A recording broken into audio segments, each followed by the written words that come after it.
Donc c'est parti. Donc, bonjour à tous, merci d'être aussi nombreux aujourd'hui. Donc je suis très heureux d'être parmi vous pour vous présenter un sujet qui me tient à cœur depuis une bonne dizaine de mois, qui s'appelle Neo4j, qui est donc une base de données orientée graph. Donc un petit sondage rapidement. Qui n'a jamais entendu parler de NoSQL ici? Ça me rassure, il n'y a personne. Qui a déjà entendu parler de Neo4j? D'accord, ça fait quand même une grosse différence. Qui a déjà utilisé Neo4j dans le cadre professionnel?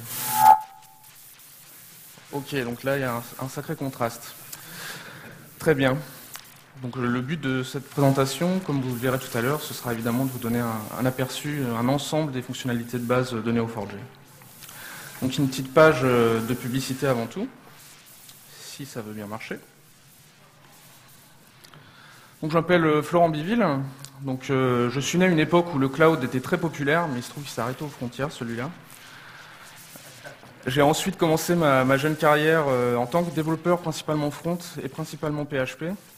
J'ai fait un petit peu de Java et bizarrement, j'ai eu très vite envie de me tourner vers la JVM. C'est pour ça que j'ai rejoint depuis Lateral Salt, qui est une société de service un petit peu atypique. D'ailleurs, on a un BOF ce soir qui s'appelle NoSS2i, à 21h, donc je vous invite à rejoindre si ça vous intéresse. On a d'ailleurs deux membres là-bas discrets qui se cachent un peu dans la foule. Et ce soir, à la même heure, il y aura aussi un BOF NoSQL, donc ce sera un choix cornélien pour vous, comme ce fut pour moi. Il se trouve que je serai au BOF NoSQL, donc si vous avez d'autres questions sur Neo4j, n'hésitez pas à venir à ce moment-là. Donc autrement, je fais partie d'une petite organisation récente qui s'appelle Brown Bag Lunch. Donc si ce talk vous intéresse ou si vous avez envie de le présenter, de le faire venir dans votre entreprise à des collègues, n'hésitez pas à me contacter à ce sujet. Il y a plein d'autres speakers qui en font partie et qui vont présenter plein d'autres sujets, donc n'hésitez pas à faire passer le mot. Et enfin, il se trouve que j'ai pour hobby de perdre à chaque finale de Code Story pour l'instant, mais bon, ça c'est une autre histoire. Et rentrons dans le vif du sujet. Donc avant de commencer par les API de Neo4j, on va d'abord essayer de comprendre à quoi peut être utile une base de données orientée graph. C'est la première question qui revient souvent quand on parle de Neo4j. Ensuite, on va rapidement survoler l'offre commerciale qui existe derrière, avec une petite présentation de la société. Ensuite, on va étudier vraiment les API unitaires qui permettent de manipuler les concepts de base que je vais vous présenter dans les premières parties. On va ensuite voir deux façons différentes de requêter de la donnée, donc soit par traversée, soit par cipher.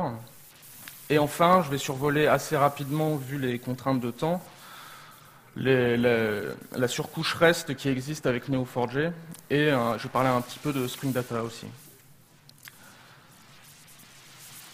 Donc, petit quiz tout d'abord, qui connaît cette image? A priori, personne. Donc en fait, cette image, ça représente la structure du web. Ça a été réalisé dans les années 2000. À l'époque, il n'y avait pas de Google. C'était un ingénieur d'AltaVista, dans le cadre de la conférence WWW, qui s'est demandé, mais à quoi ressemble le web? Donc on est dans les années 2000, on n'est pas tout à fait sur le même volumétrique maintenant, mais il y avait quand même 200 millions de pages et 1,5 milliard de liens entre les pages. Donc ça se représente typiquement par un graphe, ce genre de choses.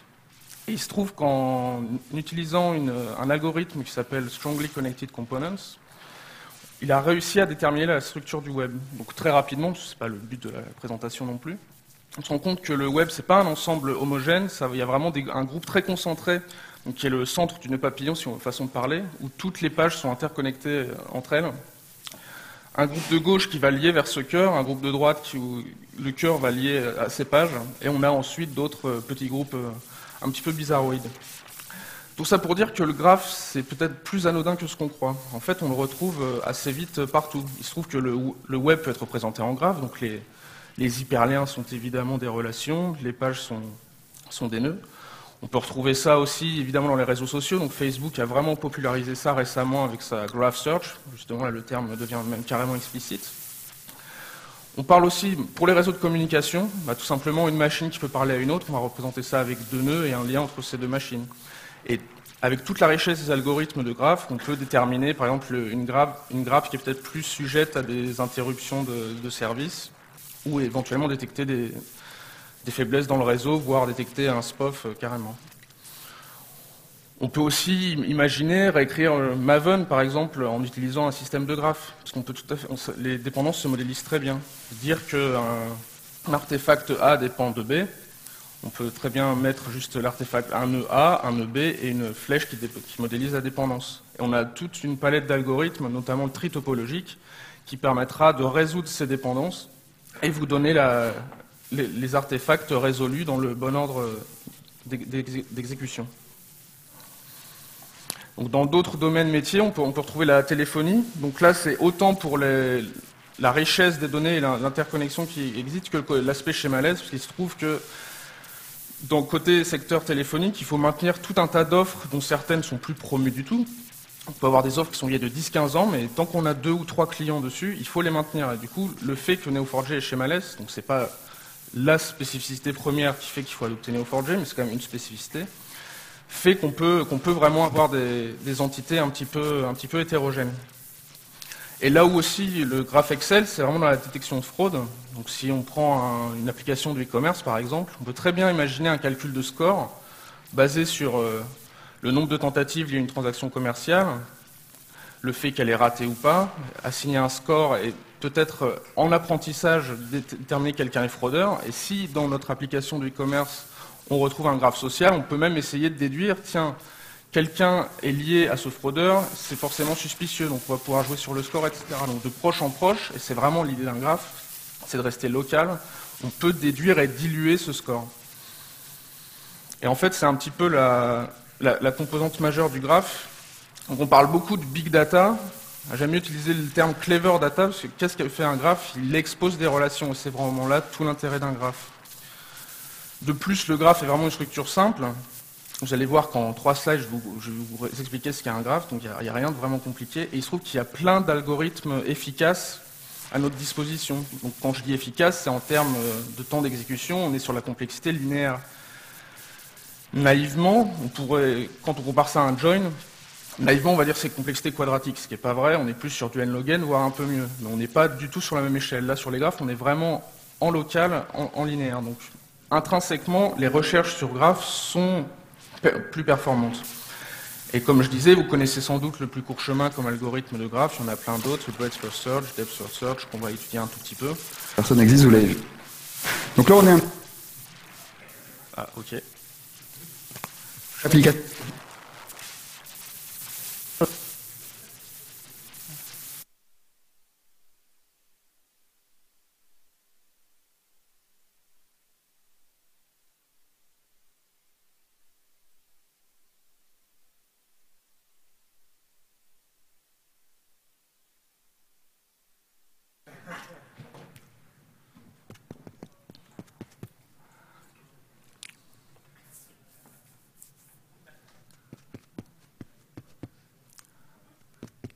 Ok.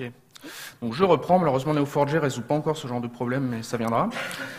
Donc je disais donc, je vais reprendre le slide depuis le départ pour le coup, histoire de bien marquer le coup. Et donc le graphe, ça excelle dans l'exploitation des relations entre la donnée. C'est pas tant le volume de données qui est certes largement très bien supporté par Neo4j, puisqu'on est à 32 milliards de nœuds, 32 milliards de relations, 64 milliards de propriétés. Donc si vous voulez démarrer votre propre Facebook, ça devrait aller. Et le graphe est une structure simple. Donc il n'y a pas beaucoup de concepts pour commencer à prendre en main une base de données orientée graphe, en tout cas une base de données orientée graphe telle que Neo4j. Il se trouve qu'on a plein d'algorithmes efficaces en termes de temps d'exécution parce que complexité linéaire, tels que les breadth first or depth first search, strongly connected components, le plus court chemin, etc.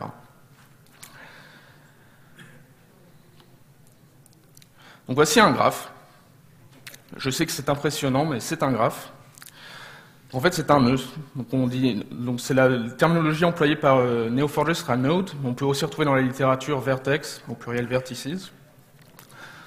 Un graphe un petit peu plus intéressant. Donc là, on a 2 nœuds cette fois, et il se trouve qu'il y a une relation, donc en anglais relationship, ce sera le terme préféré par Neo4j. On peut aussi retrouver le terme edge ou arc. Arc, c'est un peu plus rare. Donc là, il s'agit d'un graphe non orienté, c'est-à-dire que depuis A, je peux atteindre B, depuis B, je peux atteindre A indifféremment. Et enfin, un autre graphe. Donc là, il s'agit d'un graphe orienté, et comme vous l'aurez compris, je peux aller de A vers B, mais l'inverse n'est pas vrai. Donc voilà, globalement, les 2 concepts à retenir sur un graphe. J'ai des nœuds et des relations. Ça va un tout petit peu plus loin que ça. Il y a plein de propriétés qu'on peut dériver selon la structure du graphe, mais les concepts de base sont vraiment ceux-là. Donc un exemple de graphe qui reste relativement réduit ici. Donc je ne sais pas si c'est lisible pour tout le monde dans la salle. Donc l'idée là, c'était de pouvoir construire un moteur de recommandation d'amis. Donc il se trouve que c'est inspiré de la série Superman. On a des personnages, on a Clark Kent, Lois Lane, etc., des lieux de travail. Donc là, on est vraiment du Neo4j, c'est-à-dire que les nœuds ont des propriétés, les relations ont un label et peuvent avoir des propriétés. Et donc il se trouve que dans ces relations, on a assigné un poids qui servira au calcul du score pour la recommandation. Et il va de même pour les relations de type workstat. Donc là, on voit que par exemple Clark Kent connaît directement Lois Lane et Jimmy Olsen. Donc maintenant, on peut très bien exploiter toutes ces propriétés en traversant le graphe en partant de Clark Kent pour décider de qui, de Anderson Cooper ou de Perry White, il faudra présenter en premier. Donc voici juste un exemple de graphe. Comme vous pouvez le voir, Neo4j dit souvent qu'il est whiteboard friendly, et pour le coup, c'est vrai. Il n'y a pas besoin de comprendre, d'avoir étudié l'UML pendant 50 ans pour comprendre ce que ça veut dire. Ça, c'est vraiment parlant pour tout le monde, c'est simple à dessiner. Et vu qu'on a tous un petit background en base de données relationnelles en général, c'est une image qui compare un petit peu les deux approches. Donc sur votre gauche, vous verrez donc une base de données classique. Donc là, on a une relation NN entre une personne et un groupe. Comment on s'y prend d'habitude? On va faire une table de jointure, qui est une notion complètement factice. Il se trouve que ça a été ajouté pour traiter ce genre de problème, mais c'est pas naturel du tout. Pourquoi? Qu'est-ce que signifie personne-groupe par rapport à personne ou groupe? Ça n'a pas vraiment de sens. Si on reprend la même figure sur un graphe, il se trouve que cette fameuse table de jointure, c'est rien d'autre qu'une relation. Donc là, on voit que le concept est déjà intégré dans le graphe. Donc, mine de rien, quand on parle de base de données relationnelle, peut-être qu'on ferait mieux de se référer au graphe, qui est beaucoup plus adapté pour ce genre de choses. Et ça permet aussi de mettre en exergue un petit peu, quand je parlais de complexité linéaire vs complexité quadratique, bon, même si j'exagère un peu, c'est pas tout le temps quadratique.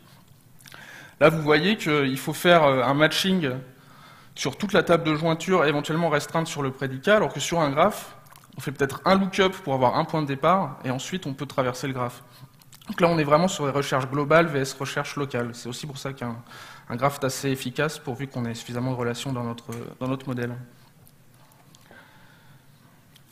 Donc maintenant, je vais vous parler un petit peu de la société derrière Neo4j et des offres commerciales qui existent. Donc Neo Technologies, c'est une société un petit peu atypique qui a été fondée par un Suédois, Emil Efreim, je ne sais pas si vous avez entendu parler. Donc elle est basée à la fois aux US et à la fois en Suède, donc il y a un esprit assez suédois dans la société qui est assez sympathique. Ça a été créé en janvier 2007. Depuis, il y a Rod Johnson qui est devenu vraiment fan de Neo4j, donc qui a rejoint le board de direction et qui a aussi donné une grosse impulsion pour Spring Data Neo4j. Donc ça, c'est l'aspect société. Vous pouvez les suivre sur Twitter, ils sont très actifs et réactifs, donc n'hésitez pas à interagir avec eux. Et on a aussi notre Twitter francophone piloté par Cédric Fauvet, qui n'a pas pu venir aujourd'hui, qui est le commercial responsable de Neo4j en France, donc qui est derrière Neo4j FR. Côté communauté francophone, on a des meet-ups régulièrement, à peu près tous les mois, donc si ça vous intéresse, n'hésitez pas à checker cette URL plus tard. On vient de lancer il n'y a pas longtemps un Google Groups. N'hésitez pas, il est vraiment tout jeune, donc n'hésitez pas à venir, à poser vos questions, même si vous pensez que c'est des questions de base, au final ça aidera plein de gens. Je fais partie des modérateurs, donc je serai vraiment heureux de vous accueillir dans ce groupe, quoi. Et niveau partenariat, donc il y a quelques partenaires en France, il se trouve que Lateral Sauce est le premier d'entre eux. Donc si vous avez, donc, que ce soit dans le cadre de Brown Bag Lunch où je peux refaire cette présentation, ou peut-être plus m'axer sur un thème en particulier, on peut aussi venir faire de la formation sur du Neo4j, voire intervenir en mission sur des problématiques, ne serait-ce qu'investiguer si Neo4j est une base adaptée aux besoins de votre client, etc. etc. Donc, regardons un petit peu l'offre commerciale de Neo4j, donc elle se décline en 3 volets. Donc il y a l'offre Community, qui est celle avec laquelle vous démarrez sans doute, dans la mesure où elle est gratuite. Donc il y a relativement peu de limitations. Vous avez accès aux fonctionnalités complètes de la base, si ce n'est les options de monitoring que vous retrouverez seulement dans la version Advanced. Et vous avez tout le support communautaire que je vous ai expliqué, donc que ce soit via Twitter, les Google Groups ou Stack Overflow, ou la communauté assez réactive, donc c'est en licence GPL v3. Que ce soit en Advanced ou Enterprise, là, vous avez une licence dual, donc selon le type de produit que votre client édite, il faudra qu'il choisisse l'une ou l'autre. Donc Advanced, comme j'ai dit, on a en plus des options de monitoring JMX. Et côté support, on a le support professionnel de Neo4j par email, 5 jours sur 7 et 10 heures par jour. Et enfin, la version ultime qui est Enterprise, qui elle coûte 24 000 € ou 24 000 $, tandis que l'autre coûtait 6 000 € ou 6 000 $. Vous aurez en plus toutes les options liées à la haute disponibilité et un support permanent. Donc maintenant, mettons un peu les mains dans le produit. Donc on va attaquer les API Core. Donc voilà globalement comment est architecturé Neo4j. Donc tout ce qui est couche basse, système de fichiers, memory mapping et cache, je ne vais pas forcément vous en parler aujourd'hui. Je vous ai mis un lien tout de même vers une présentation assez intéressante sur le sujet fait par un interne qui s'appelle Tobias Lindacker, qui explique un petit peu comment est représenté physiquement un record dans Neo4j. C'est intéressant et il détaille aussi un peu les mécanismes de haute disponibilité que je ne vais pas présenter aujourd'hui. Sinon, donc, on retrouve les API unitaires qui agiront unitairement sur les nœuds ou les relations et aussi sur les index. En montant d'un niveau, on se retrouve sur la couche requêtage, donc soit par le Traversal Framework que je vais vous présenter ou par Cypher, qui est un langage de requêtage qui fait du pattern matching sur du graphe. Enfin, c'est un projet Java, donc vous pouvez embarquer directement Neo4j et taper sur l'API Java en Java ou dans un autre langage de JVM. Vous avez aussi des bindings spécifiques hors JVM pour Node.js, PHP, Ruby, etc. Donc là, maintenant, on va vraiment se focaliser sur l'API Core. Donc l'API Core, qu'est-ce que c'est? Comme je vous disais, ça agit unitairement au niveau des nœuds, donc c'est tout ce qui est administration, suppression, édition, ajout, etc. De la même façon sur les relations et l'indexation. Donc l'indexation, il y a deux aspects. Il y a l'aspect un peu legacy qui s'appelle auto-indexation, qui est encore un petit peu utile dans certains cas d'usage, et l'exploitation de Lucene aussi, qui est exposée directement dans l'API.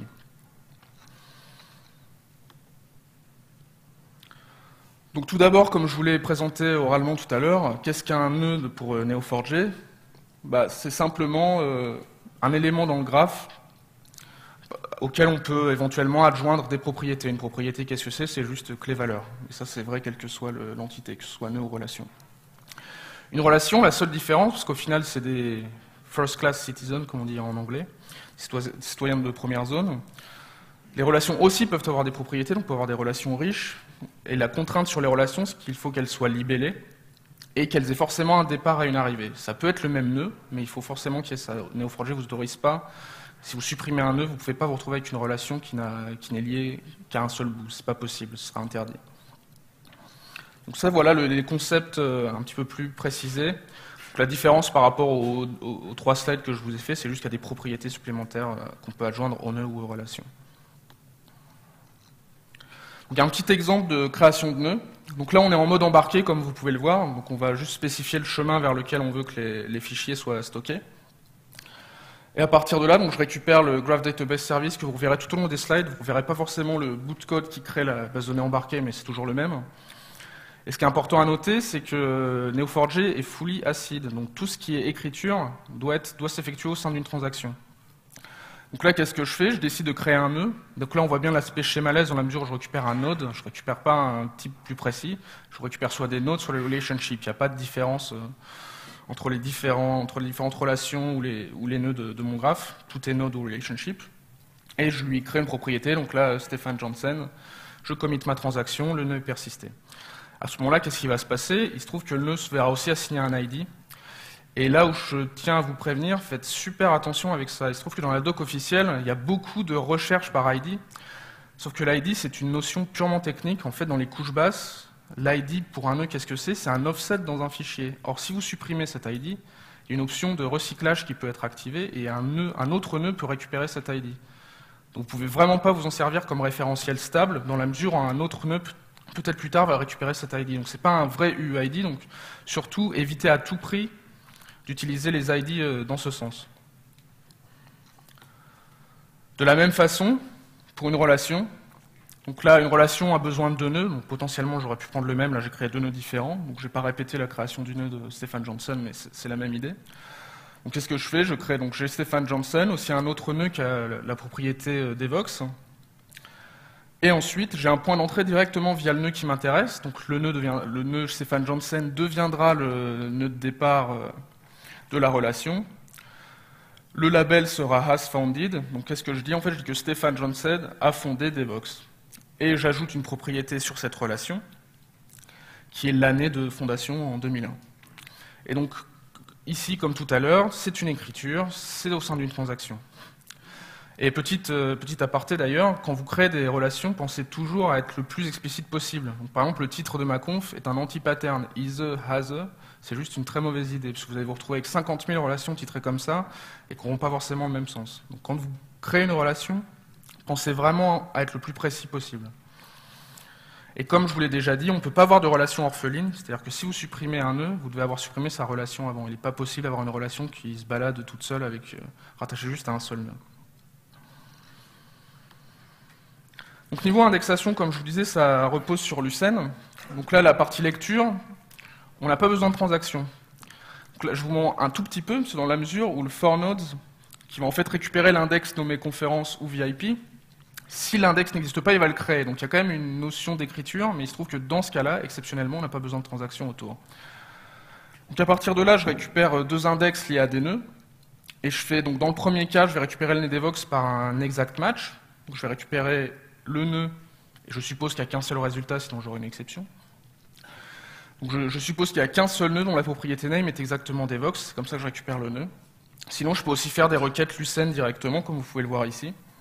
Je vais requêter tous les nœuds qui commencent par Steph. Donc ça, c'était la partie lecture. La partie écriture maintenant. Donc de la même façon, je récupère mes index. Donc là, petite nouveauté, je récupère un index pour des relations. Vous verrez que c'est juste le type paramétré qui change. Donc là, je suis en écriture, évidemment, je dois englober le tout d'une transaction. Donc le code là est un tout petit peu plus complexe. Qu'est-ce que je fais en fait? Il y a le nœud, il y a la variable OurMaster qui était, rappelez-vous, le nœud Stefan Johnsen. Et j'essaie de récupérer sa relation hasFounded. Donc je vous rappelle que Stefan Johnsen hasFounded Devoxx. À partir du moment où j'ai récupéré cette relation, je vais récupérer sa propriété year qui m'intéresse. Et donc qu'est-ce que je vais faire? Je vais indexer cette entité relation, donc le hasFounded Devoxx, sur la propriété year.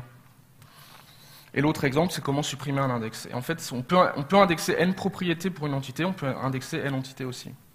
Donc là, c'est vraiment l'exemple, j'indexe sur la propriété year, je peux retrouver ma relation hasFounded. Donc, quelques petits mots sur l'auto-indexation. Donc actuellement, on est en version, la version 1.9 va pas tarder, et l'auto-indexation, c'était le seul moyen d'utiliser des index jusqu'à la version 1.3, donc ça date un petit peu. En fait, c'est activable par configuration. Et qu'est-ce qui se passe? Ça permet de spécifier automatiquement, je veux indexer tout le temps telle propriété. Donc en fait, ça se spécifie aussi par configuration le nom des propriétés qui m'intéressent, donc pour des nœuds ou pour des relations. Donc un simple exemple, c'est juste le point d'entrée qui varie, l'aspect requêtage reste le même.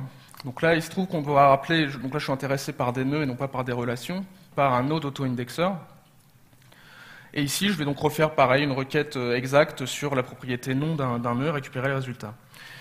Le petit bémol de cette API d'auto-indexation, c'est quand vous voulez désindexer une propriété, il va falloir que vous faites un peu l'équivalent d'un touch sur la propriété en question, il faut que vous la modifiez pour que ce soit pris en compte. C'est-à-dire que vous n'avez pas juste à dire je ne veux plus auto-indexer cette propriété, il faut repasser sur toutes les propriétés en question.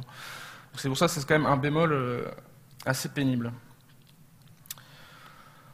Pour faire un rapide point sur les API Core, qu'est-ce qui se passe? Ce dont on va se servir le plus souvent en fait quand on va vouloir requêter des données, c'est utiliser les index pour avoir nos points de départ ou notre point de départ. Un peu comme vous voyez sur le relationnel versus graph, on avait vraiment un point de départ en particulier. Donc on va éviter à tout prix les recherches par ID comme je vous l'ai expliqué, on va le faire par index. Et ensuite on va traverser le graphe. Donc pour ça il y a deux façons. Il y a Cypher qui fait du pattern matching, ou il y a l'API Java de traversée. D'ailleurs, là, le logo en question, c'est une librairie concurrente à Cypher qui s'appelle Gremlin, qui, elle, supporte le requêtage sur Neo4j, mais aussi vers d'autres store graph, tels OrientDB, etc. Donc, petit rappel de l'architecture de Neo4j. Donc là, on était vraiment au niveau API Core, qui étaient les API unitaires de manipulation de nœuds et de relations.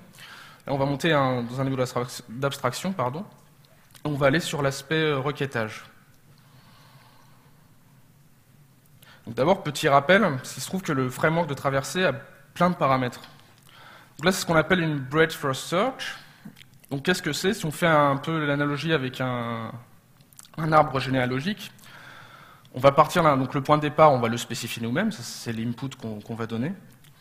Et on va vraiment y aller de génération en génération. C'est-à-dire que je vais faire un aller, je vais commencer par 1, je vais aller à 2, je vais revenir à 1, je vais aller à 3, je vais revenir à 1 et aller à 4. Il y a beaucoup d'allers-retours.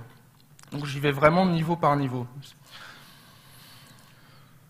Donc les propriétés de ce genre de choses, donc là c'est plus de l'algorithmique que lié à Neo4j en particulier. Donc ça permet notamment de calculer tous les plus courts chemins depuis le nœud de départ, de déterminer le connected component. Donc un component c'est quoi? C'est pour 2 nœuds au sein d'un component, pour n'importe quelle paire de nœuds, je peux trouver un chemin entre les deux. On peut aussi déterminer si le graphe est bipartite, etc. Donc bipartite, c'est pouvoir séparer en 2 groupes et n'avoir que des relations entre eux. Donc il y a plein de propriétés intéressantes de cette clé de recherche. Il y a un autre type de recherche qui est un petit peu différent, qui s'appelle Depth First Search, donc profondeur la première cette fois. Donc là, si on reprend l'analogie avec l'arbre généalogique, on va vraiment aller jusqu'au bout d'une branche de filiation avant de revenir et explorer une autre branche. Donc l'analogie, on peut la faire un peu. Cet algorithme a émergé notamment dans les exercices de résolution de labyrinthe. C'est vraiment l'idée, on va vraiment aller jusqu'au bout d'un chemin. Si on arrive sur une impasse, on va revenir et on va réessayer. Donc c'est 2 approches un peu différentes qui ont des propriétés variées. Il y a le fameux tri topologique dont je vous parlais qui exploite cette recherche-là, qui permet d'ordonnancer des nœuds. Le calcul du strongly connected components qui était utilisé en introduction pour déterminer la structure du web, la résolution de labyrinthe, comme je vous l'ai dit, et plein d'autres choses. Donc maintenant, on va se focaliser un petit peu sur le framework de traversée à proprement parler. Donc il se trouve que le type de recherche n'est qu'un des paramètres, donc le paramètre order que vous voyez ici, sachant qu'il y a une petite notion supplémentaire. Donc non seulement il y a est-ce que je vais traverser en largeur ou en profondeur, mais aussi est-ce que je vais d'abord visiter le nœud courant, puis ensuite continuer ma recherche, ou l'inverse. Continuer la recherche, puis revenir au nœud courant. Donc, en fait, il y a 2 dimensions à ce paramètre-là.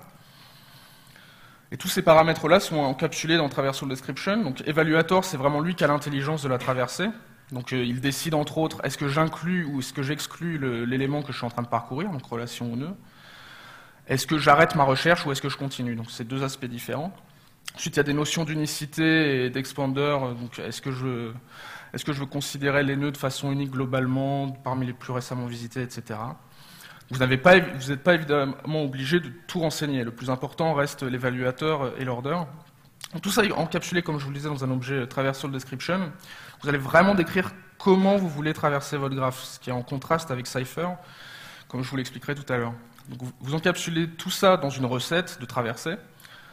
Et l'exécution se fera au moment où vous fournirez un point de départ, donc un nœud en tant que point de départ.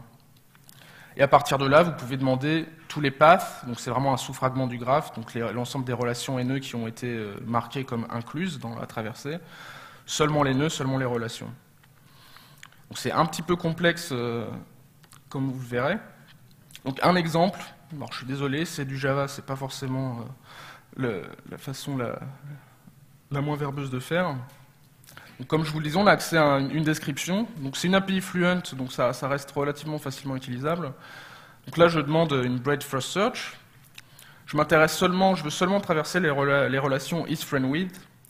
Et toute la logique de traversée ensuite se trouve dans l'évaluateur. Donc la première chose que je vérifie, je récupère le nœud courant et donc là c'est le cas particulier, quand je suis au nœud de départ, il se trouve que le chemin parcouru est de longueur 0. Or je ne veux pas m'inclure moi-même, je ne me considère pas comme un ami de moi-même, en tout cas pas encore. Et ensuite, si le nœud n'a pas de relation sortante as attended, alors ça ne m'intéresse pas, j'exclus le nœud et je continue ma recherche, sinon je l'inclus. Donc en gros, qu'est-ce que ça veut dire?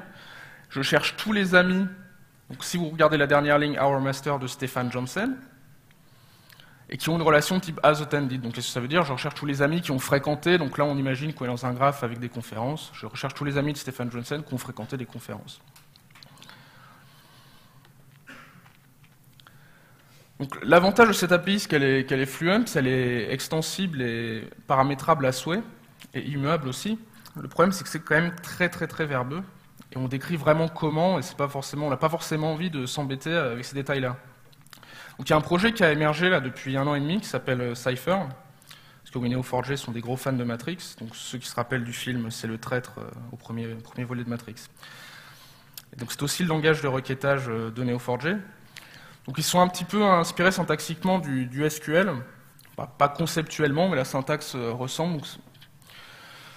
Qu'est-ce que ça va faire? En fait, je vais vous le détailler dans les slides qui suivent. Ça va vraiment faire du pattern matching sur le graphe. Je vais décrire la partie du graphe qui m'intéresse, et c'est comme ça que je vais retenir les nœuds et les relations qui matchent.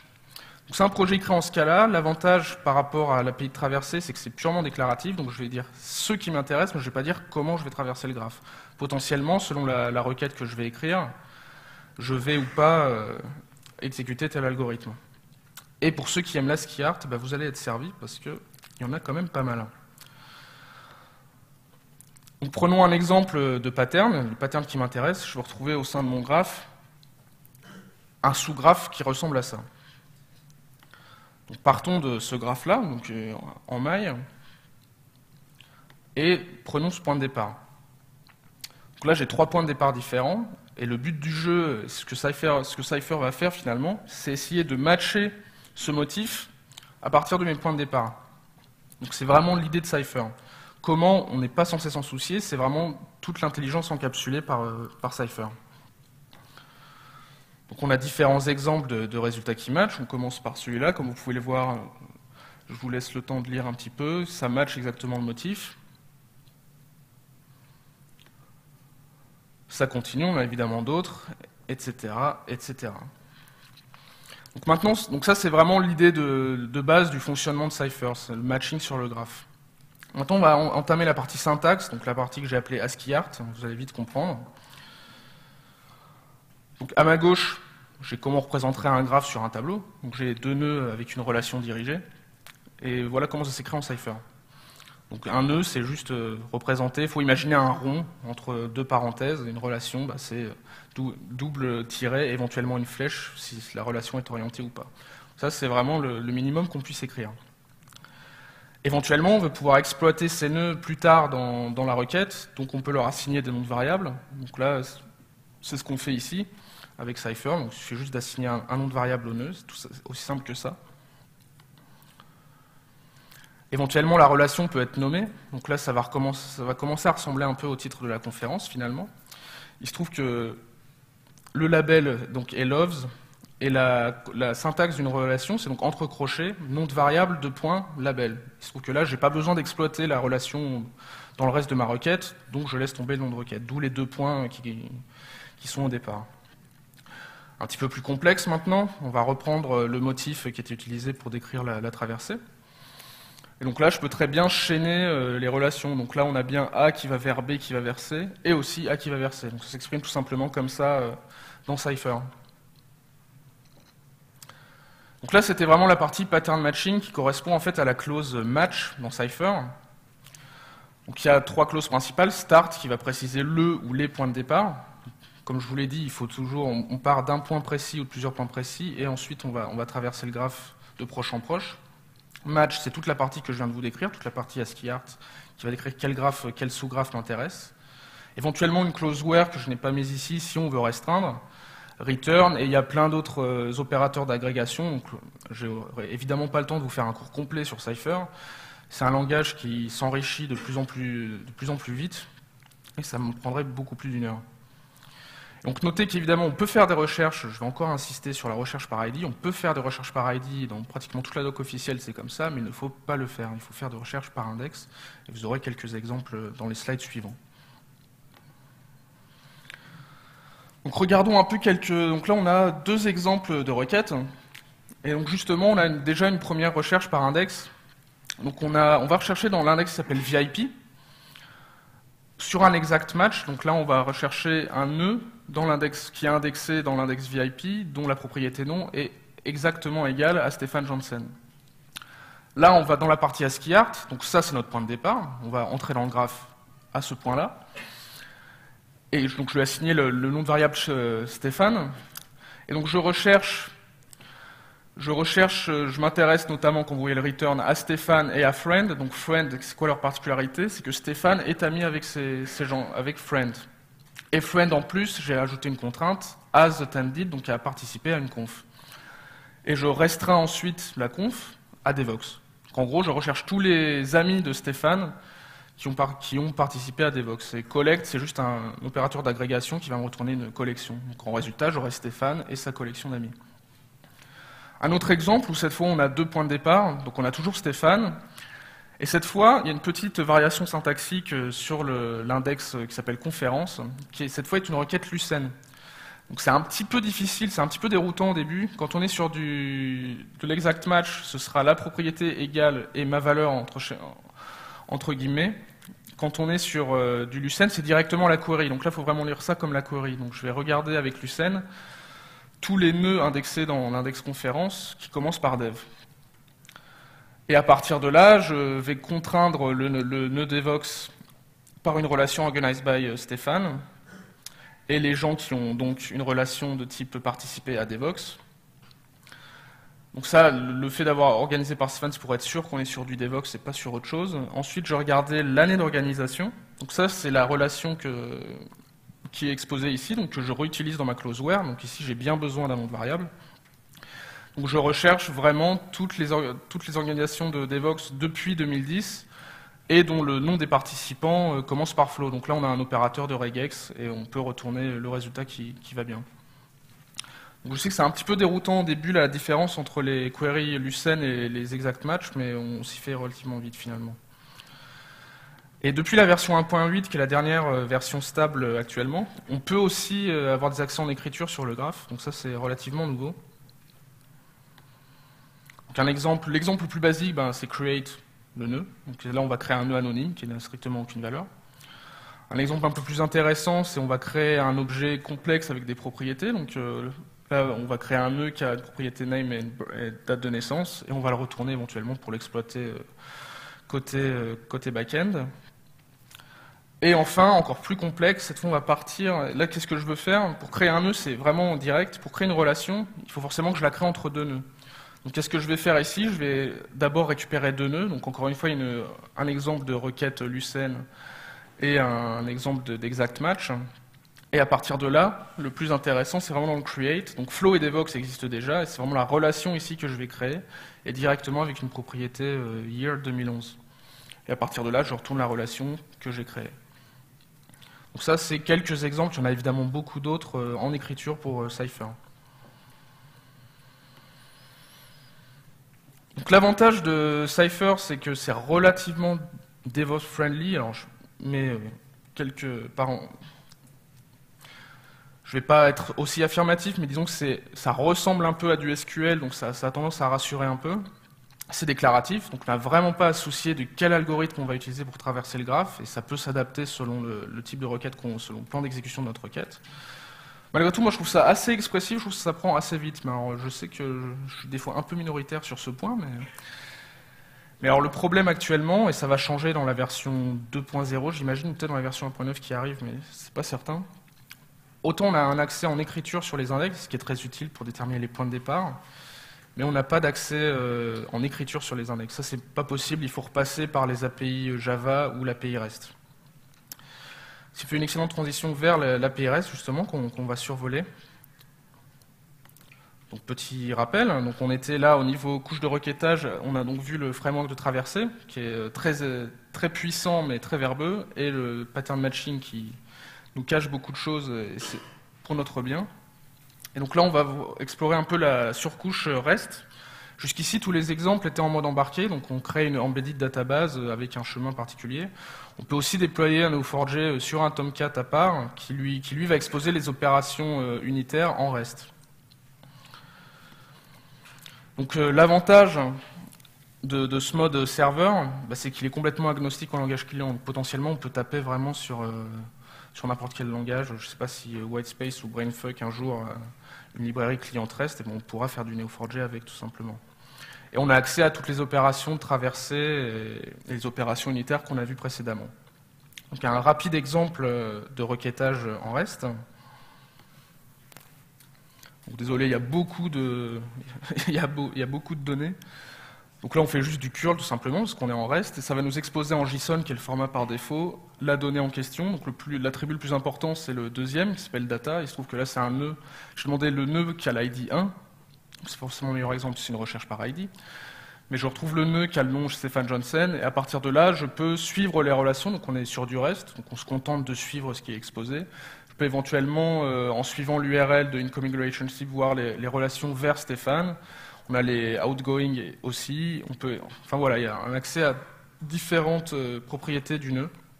Il suffit de suivre les conventions REST pour obtenir les informations. Un autre point intéressant, ceci dit, c'est qu'on n'a pas forcément envie d'exposer à nos clients les notions de nœud et les notions de relation. Ça leur est peut-être complètement égal. Et il y a le concept de Unmanaged Extensions qui est offert par Neo4j, qui permet d'écrire sa propre API REST par-dessus Neo4j, enfin soit à côté, soit à la place de Neo4j.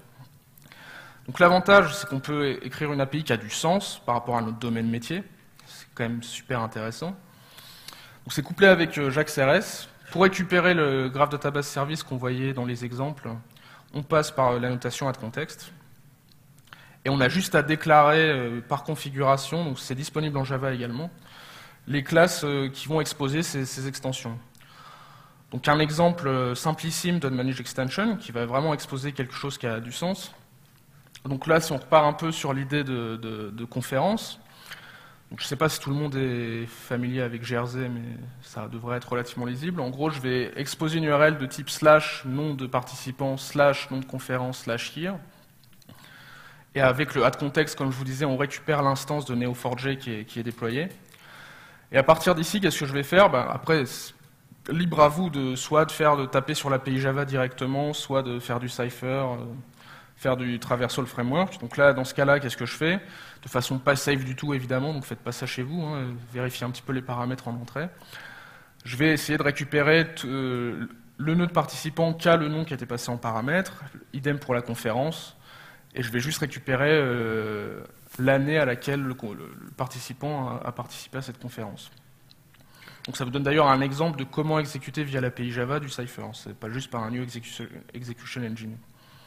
Donc ça, c'est un exemple très simple, n'empêche qu'ici, on ne voit nulle part la notion dans l'URL de nœud ou de relation. Et donc ça, c'est quand même assez intéressant. Et finalement, on va finir ce talk avec un survol de Spring Data. Donc, qui connaît Spring Data dans la salle? Donc il y a une bonne majorité. Donc je vais aller très vite. Donc Spring Data, je ne me suis pas embêté, j'ai paraphrasé la documentation officielle, puisqu'il explique très bien. C'est un projet ombrelle qui vise à avoir non pas par le plus petit dénominateur commun, mais par des API qui se ressemblent, différents accès à différents stores. Donc on peut retrouver Spring Data JPA, on a même du Spring Data REST, Spring Data Neo4j, Spring Data Mongo, pourtant ça n'a strictement rien à voir entre eux.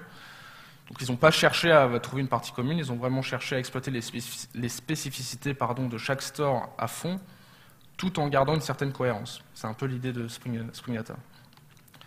Spring Data Neo4j, donc actuellement on est en 2.2.0 si je ne m'abuse. Donc ça a été initié par Rod Johnson qui, comme je vous l'ai dit, a vraiment été très emballé par le projet.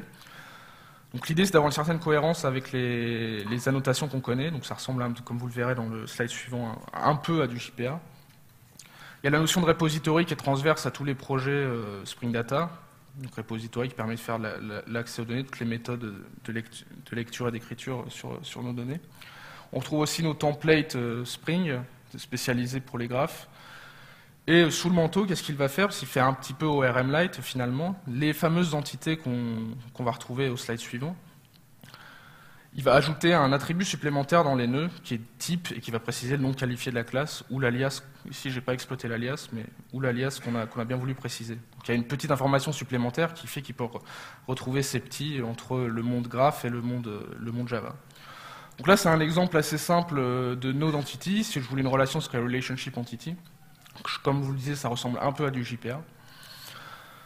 Donc on a un add.id qui devient add.graph.id. J'ai un champ indexé en full text qui s'appellera attendance.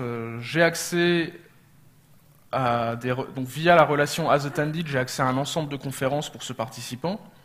Et si je veux accéder à la relation en elle-même, là c'est un petit peu plus sioux, ça s'appelle related to via. Donc là je ne veux pas l'ensemble des amis, mais je veux l'ensemble des relations qui m'amènent à ces amis. Donc c'est pour ça qu'on passera par du related to via.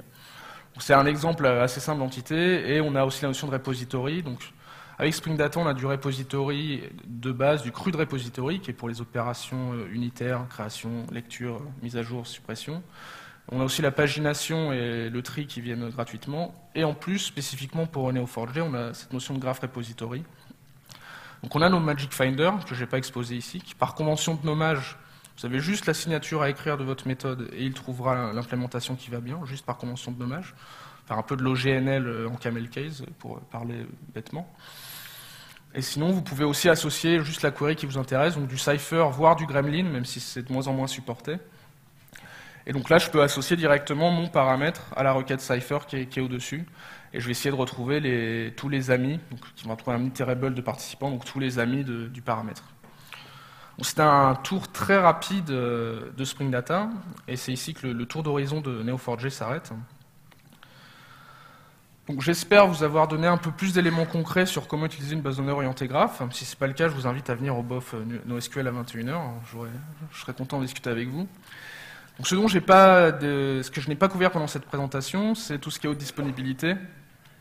Il y a aussi tout ce qui est visualisation, donc il y a toute une palette d'outils qui existe. Donc il y a NeoClipse qui était vraiment développé par Neo Technologies, donc qui est vraiment dédié Neo4j. On a Gephi, qui est plus un outil scientifique de visualisation, pardon. Il y a un plugin Neo4j, qui est un peu plus complexe à appréhender. On a Linkurious, qui est une sorte de SaaS pour Gephi, et qui essaie d'offrir une interface beaucoup plus intuitive pour les néophytes. Et évidemment, on a aussi côté web, on a plein de librairies JS qui permettent d'afficher du graph de façon sexy. Je n'ai pas parlé non plus de kernel extension, c'est une requête géospatiale. Et parce que de toute façon, il n'y avait pas forcément suffisamment de temps, ça reste un écosystème très riche, comme vous pouvez le voir, il y a encore d'autres sujets que j'ai sans doute oubliés. Et je vous invite vraiment à regarder la version community, ne serait-ce que pour vous faire la main, voire essayer console.neo4j.org. C'est une console interactive en ligne. Vous pouvez créer des nœuds, supprimer des nœuds, faire un peu joujou avec Cypher. Et je trouve malgré tout que c'est un outil qui se prend très en main. Le projet est ouvert, la communauté est très réactive. Donc j'espère vraiment vous motiver à ne serait-ce qu'essayer un peu chez vous et voir motiver vos clients à l'utiliser. Et donc merci d'avoir participé à ce talk. Donc, si vous avez des questions.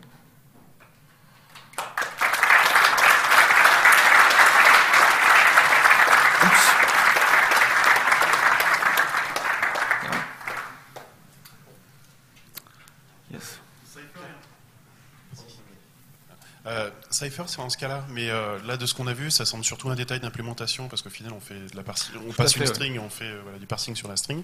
Est-ce qu'il y a une API Scala un peu calquée sur l'API collection? Je pense à ce que fait Scalding pour Hadoop. Pas encore.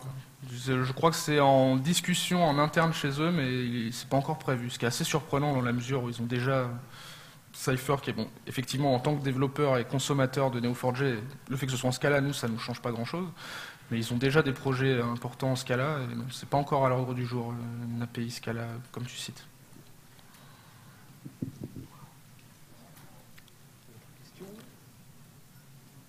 Ah, une question. Ah, sur ma droite. Sur la droite.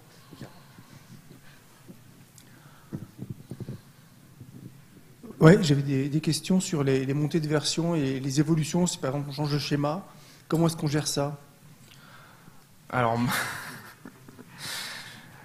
ça va falloir gérer ça à la main, malheureusement. Vraiment, a priori, je ne connais pas de solution à la Liquibase pour du graph. Je connais pas ça existe peut-être, hein, je dis peut-être des bêtises, mais en l'occurrence, ce sera à gérer à la main. Et c'est aussi... Donc, il faudra réindexer tout correctement. Imagine qu'on veut changer des propriétés, des choses comme ça, il faut tout réindexer, effectivement. Enfin, effectivement, donc quand il y a des changements de schéma, il faudra gérer les index manuellement. C'est déjà le problème que je citais avec l'auto-indexation, mais c'est vrai aussi quand il y a des refactors importants sur le schéma. Mais ceci dit, sachez qu'il y a des refactors importants qui restent relativement safe, ne serait-ce l'ajout de nouvelles relations ou l'ajout de nouveaux nœuds. Si vous vous débrouillez suffisamment pour modéliser ça de sorte que vous fassiez que des ajouts, là vous vous sentirez bien. Quand vous modifiez directement un nœud ou une relation, là ça devient forcément un peu plus compliqué. Il y a un petit peu moins d'aide de ce côté-là. Il n'y a pas de cascade sur la relation, enfin, une cascade qui va tuer les relations quand on tue un nœud? Alors la question est, est-ce qu'il y a une cascade quand on supprime une relation, quand on supprime un nœud, pardon. En l'occurrence, non. L'inverse, c'est vrai. Si tu supprimes, si tu supprimes une relation, la relation est supprimée, c'est tout. Mais en supprimant un nœud, les relations ne seront pas automatiquement supprimées. Il faudra les supprimer d'abord. Est-ce qu'il y a d'autres questions? Une question à ma gauche. Tout à l'heure, tu as montré comment étendre l'API REST. Yes. Donc, on a vu un exemple de code, mais concrètement, ça se matérialise comment? C'est des plugins, on rajoute... Faut juste avoir... donc, pardon, je ne suis même pas sur le bon slide, je vais y arriver. Donc, nous y voilà. Concrètement, comme je disais, c'est activable par configuration. Donc toutes tes classes qui exposent des managed extensions, il faut les déclarer, donc soit en Java, soit dans un fichier de configuration. Donc ensuite, Neo4j au démarrage va se charger de les découvrir. Et à partir du moment où tu as JAX-RS dans ton class path, tu exposes juste comme si tu faisais une API REST standard en fait. C'est juste que Neo4j a prévu un point d'extension par configuration pour étendre son API. Mais là, déclarativement, il n'y a pas de point d'extension. Là, déclarativement, on est juste sur effectivement une ressource REST classique, mais c'est une configuration statique. Alors que je dise pas de bêtises. En fait, c'est ce que je dis en dernière ligne. Il se trouve qu'il y a une ligne de configuration, on déclare l'ensemble des classes qui font ce genre de choses. C'est juste de la configuration statique ou dynamique éventuellement.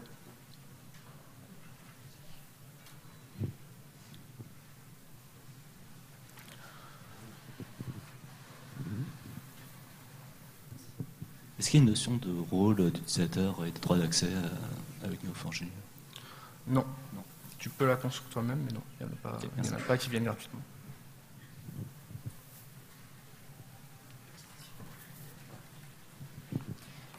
Au niveau de l'interface Spring Data, la query qui a été spécifiée, c'est du Cypher? @query? Yes. Ou bien c'est un truc propre à Spring Data? C'était du Cypher, je vais essayer de revenir dessus. Donc c'était du Cypher, on peut spécifier. Donc la question était quel est le langage de requêtage qui est utilisé dans Spring Data, est-ce que c'est spécifique à Spring Data ou pas? Donc là non, c'est du Cypher. Par défaut c'est du Cypher. Éventuellement on peut préciser que c'est du Gremlin si on aime bien les langages de requêtage peu lisibles. Il y a encore plein de questions. Oui, au niveau de l'avenir, donc de Neo4j, ça serait plus du coup partir sur l'abstraction de tout ce qui est indexation. Enfin, ça semble un peu pas très mature à ce niveau-là. Il y a de l'auto-indexation, il n'y en a pas. Il vaut mieux le gérer à la main parce que ça marche pas très bien. Alors l'auto-indexation, oui, c'était la première notion d'indexation qui est apparue. Depuis, il y a Lucene qui a été mieux intégrée. Donc l'auto-indexation, effectivement, c'est plutôt à éviter, mais ça c'était en version 1.3, donc ça fait tout de même un an et demi que c'était l'ancien standard. Donc le nouveau standard, c'est plutôt de le faire à la main. En fait, Yes. Après, effectivement, l'auto-indexation a encore du sens si tu es sûr que tes propriétés devront être indexées de toute façon. Là, effectivement, tu peux utiliser l'auto-indexation avec le bémol de je veux plus indexer ma propriété, donc il faut que je les modifie toutes, ne serait-ce qu'en accès, pour qu'elles soient désindexées. Donc effectivement, cet aspect-là n'est pas forcément tip-top.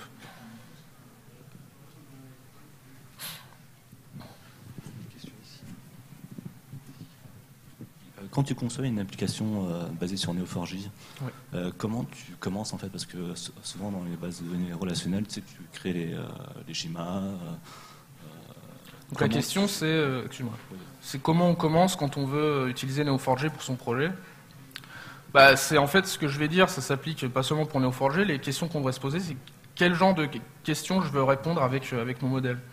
À partir du moment où tu sais à quel genre de questions tu vas répondre, peut-être pas une liste exhaustive, là tu peux commencer à raisonner en termes de relations, quelles relations seront les plus adéquates aux requêtes auxquelles je veux répondre. C'est une formule assez bateau, mais c'est vraiment ça, c'est vraiment essayer de réfléchir un peu à ce que je veux exploiter dans mon modèle de données à définir, plutôt que de partir, peut-être la première, sur des spécifications complètes, avec le graphe complet. Ça n'a pas forcément de sens. Et ça, c'est vrai avec une base de données relationnelle aussi. On n'a pas besoin de définir tous les schémas à l'avance. On peut déjà réfléchir aux requêtes qu'on veut écrire. Ça, c'est vrai, quel que soit le modèle derrière. Oui, salut Florent. Est-ce qu'il y a une palanquée d'outils comme il y a sur MongoDB, pour le monitoring, pour les stats ou les choses comme ça? Alors donc la question c'est est-ce que j'ai manqué d'outils côté monitoring? Pour être honnête, oui, parce que j'ai toujours utilisé la community jusqu'ici. La version advanced que je présentais tout à l'heure, elle propose du monitoring via JMX. J'ai pas trop joué avec, donc je pourrais pas vous détailler beaucoup plus que ça, mais a priori ça fait le boulot.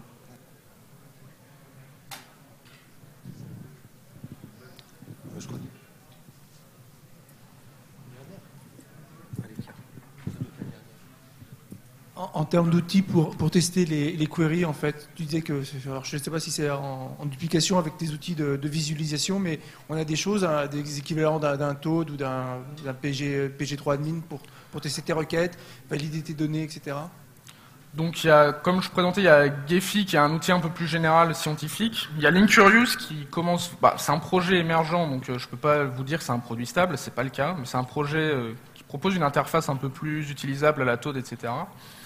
Et sinon, si vous voulez vraiment faire du test d'intégration, vous avez une classe qui s'appelle Impermanent Graph Database, qui est vraiment une base de données qui est faite pour les tests d'intégration. Et là, vous pouvez, côté testing, vous pouvez utiliser ça. Pour vraiment visualiser les données de prod et comment ça se comporte, là, il faudra utiliser du Gephi, du Neoclipse, du Linkurious éventuellement. Voir votre propre outil, vous aurez peut-être fait une petite web app pour parcourir le graphe. Voilà, ça reste une possibilité aussi. Donc là-dessus, oui, c'est encore un tout petit peu jeune. Enfin, les outils Gephi et Neoclipse sont relativement stables. Linkurious, c'est un peu plus récent.